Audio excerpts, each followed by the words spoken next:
Bana, hii ni timu ambayo iliweza kumpa Ibra kiburi kuweza kutoka katika lebo ya Konde Gang. Naweza ngasema kwamba binafsi ni moja kati ya mtu ambaye ninapenda maendeleo na ninapenda kuona vijana wenzangu angalau wakiwa wanapiga hatua moja kuelekea sehemu nyingine. Sipendi kuona kijana anapopata changamoto alafu nifurahie. Hapana, hiyo ni roho mbaya sana, ambayo ni roho kama vile ya kishetani. Kwanza ni roho ambayo sio nzuri. Lakini kibaya zaidi ni kwamba Ibra alipotoka katika lebo ya Konde Gang, kuna mabaya ambayo alijaribu kuyaongea, kuna mambo ambayo alijaribu kuyaongea kuhusu Harmonize. Mambo haya kama yasipokuwa ya kweli, basi yanaweza akawa yanaashiria ubaya zaidi kwake yeye, kwa sababu huko atakapokwenda kama akifeli itakuwa changamoto kubwa sana. Je, unadhani kwamba kuondoka kwake Ibra katika lebo ya Konde Gang kunamfanya Harmonize kuweza kupungukiwa kwa jambo lolote? Hapana, Harmonize hapungukiwi kwa jambo lolote, bali tu kinachomfanya Ibra kuwepo katika lebo ile ya Konde Gang ilikuwa ni kama vile kutengeneza nguvu na misingi mizuri iliyokuwa nje ya lebo ya Konde Gang, na namna ambavyo watu watakavozidi kuiona lebo ni kubwa. Lakini ubaya ni kwamba Ibra ameondoka pale kwa kumtukana Harmonize maneno mengi sana machafu na kumshutumu Harmonize alitaka kumfanyia kitendo kibaya, akiwa anamaanisha kwamba alimuita chumbani ili ampatie pesa. Sasa kumuita kule chumbani kulitengeneza picha kwamba Harmonize alitaka kumlawiti, naweza nikasema kwa namna hiyo. Lakini endapo kama lebo imejaribu kusema kwamba tumemalizana na Ibra katika hali ambayo ni nzuri, jana amejaribu kutangaza management yake mpya, je, kuna athari gani ambazo Ibra anaweza kwenda kuzipata huko alipojaribu kwenda, na kuna kipi ambacho Ibra ameweza basi kukipata kulingana na muktadha wa kauli yake? Kauli ambayo aliweza kuitoa baada ya kutoka katika lebo hiyo ya Konde Gang, baada ya kutoa taarifa ambayo taarifa hii ilikuwa si ya kimaadili kabisa, naweza nikasema katika hali hiyo, yani haina maadili ya taaluma ya muziki. Lakini pia kama ni masuala ambayo yaliwahi kutokea katika siku za nyuma, hayakupaswa kuwekwa hadharani katika misingi ambayo aliweza kuitumia Ibra. Lakini pia alipodai kwamba bosi wake alimuita chumbani, kauli ambayo inazidi kuashiria kwamba kuna mazingira ya kutatanisha kwake Harmonize. Ni mtu wa ndogo, mtu wa upinde, mtu anayependa kufanya mapenzi ya jinsia moja. Ni aina fulani ya uzalilishaji, ni kama vile alijaribu kuonyesha waziwazi kama vile Harmonize ni mzalilishaji wa vitendo, tena mtego wa kimapenzi au ubabe wa mamlaka ambao anao kwa hivi sasa anautumia katika misingi ambayo si sahihi, yani si misingi ambayo ni muhimu. Sasa katika misingi hiyo kuna maana kubwa ambayo imejificha nyuma ya maneno haya. Kuna maana kubwa ambayo imeweza kujificha nyuma ya kauli hii. Kauli hii inaweza kutafsiriwa katika mitazamo miwili. Mtazamo wa kwanza, tafsiri ya moja kwa moja, yani ikiwa na maana kama alimuita chumbani kwa maana halisi, Ibra anaweza kuwa anamaanisha kulikuwa na majaribio ya mahusiano ya karibu yasiyokuwa ya kikazi. Hii ni tuhuma nzito sana na inayogusa masuala ya maadili, yani orientation ya kingono kabisa. Lakini pia na matumizi mabaya sana ya madaraka, kwamba Harmonize anatumia madaraka yake ya kuwa na lebo kwa lengo la kuwarubuni vijana wadogo. Yani lebo ni kwa namna moja au nyingine, Ibra ni kama alikuwa itumu lebo nzima kwamba hakuna misingi ambayo ni sahihi, hakuna mipangilio ambayo ni sahihi, hakuna misingi ambayo inaweza kumfanya yeye kama yeye kuweza kumove kutoka sehemu moja kuelekea sehemu nyingine. Kwa hiyo ni tafsiri ya kwanza kabisa hiyo. Lakini tafsiri ya pili ni tafsiri ya kufumba na kufumbua, naweza nikasema hivyo.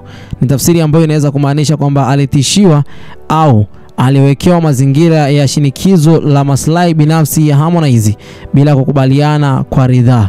Nikiwa na maana kwamba hawakuwa wamekubaliana katika misingi hiyo, kwamba alikosa kodi ndipo alipoenda basi kumomba Harmonize hela kwa ajili ya kulipa kodi hiyo, na mwisho wa siku Harmonize akaambia njoo chumbani. Lakini pia kuna athari kubwa sana kwa Ibra. Kwanza kabisa athari ambayo anaweza kuipata Ibra kuna kisaikolojia, lakini pia na jamii nzima kiujumla. Anaweza kujenga taswira kuwa mwanaume jasiri, anaweza anayesema ukweli. Hii hapo ni ya kwanza. Lakini pia anaweza kuonekana kama vile ni msanii asiyekuwa na star, anayewachafua watu waliowahi kumsaidia. Yani ni msanii ambaye amejaribu pia kuwachafua watu ambao wamemsaidia, pamoja na kwamba jambo alijawekwa wazi kwa upande wa pili kama kweli Harmonize alimuita chumbani. Jambo alijawekwa wazi kwa katika upande wa pili kama vile Harmonize alilifanya jambo hilo kwa mantiki ya kumkandamiza Ibra.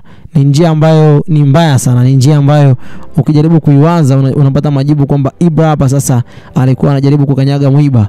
Lakini pia kibiashara na kimanagement, njia hii ni mpya na inaweza kuwa na hofu kubwa sana ya kushirikiana na watu ambao katika siku ya jana wameweza kumtambulisha, kwa sababu management pia inaweza ikawa ina makosa ya hapa na pale. Wao sio Mungu wala sio malaika, watende sawa sawa kadri mtu anavyotaka, bali kuna namna ambavyo watakuja tena kukosana katikati hapo, na mwisho wa siku watakuwa na expect mambo kama haya ambayo yametokea kwa upande wa Harmonize. Na Harmonize hujaribu kuangalia katika siku 2-3 zilizopita, amejaribu kuwa mtu ambaye ni mpole kwa upande wa Ibra, na ameachana naye katika hali ambayo hamuongelei tena wala mzungumzii tena.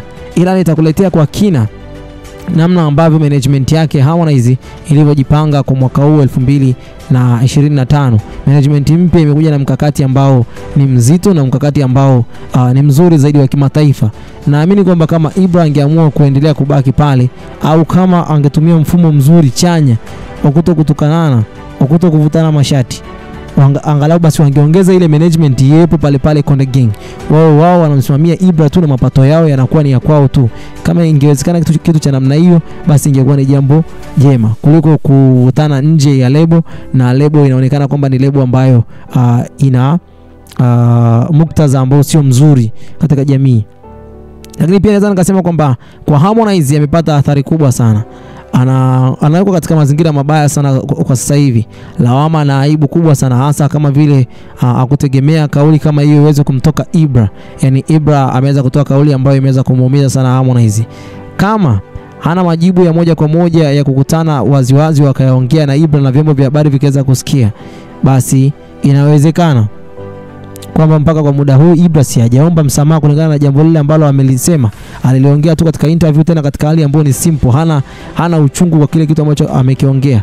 Kwa hiyo naweza nikasema kwamba kiburi ambacho aliweza kukipata kupitia management hii mpya ambayo ameipata kwa hivi sasa ni kiburi ambacho kinawafanya hata wao wanaomiliki kwa sasa wakae katika hali ya mashaka, huku angalikuwa aliyewahi kumsaidia kwa kumtoa kuanzia chini mpaka juu, sasa hivi inaonekana kwamba ni bidhaa adimu sana iliyokuwa imeundwa vizuri katika jamii. Basi na wenyewe pia watakuwa katika hali ya mawazo sana, kwa sababu wanamuona kama ni msanii ambaye hana utu ndani yake. Kama hana majibu ya moja kwa moja Harmonize, kutazidi kuonekana kwamba yeye alifanya hilo jambo kweli kweli, na ni madoa ambayo yamemtia doa baya sana Harmonize, na heshima yake kwa sasa hivi kitaalam ni kama vile imeshuka, na anaweza kuchukuliwa kama mwenye tabia mbaya sana ya kunyanyasa watendaji wake au wafanyakazi wenzake, ikiwa jamii itaamini tuhuma hizo. Na jamii kwa sasa hivi imejaribu kuamini tuhuma hizo. Wengi wanajaribu kucomment katika sehemu mbalimbali kuulizia swala la kuitwa chumbani. Kauli hii itamjenga na itazidi basi kumharibia pia Ibra, lakini pia imetumika kama strategies ya kiki katika jamii kwa sasa hivi. Naweza nikasema hivyo. Ibra kama ni kiki amejaribu kutumia kiki ambayo imemchafua sana Harmonize.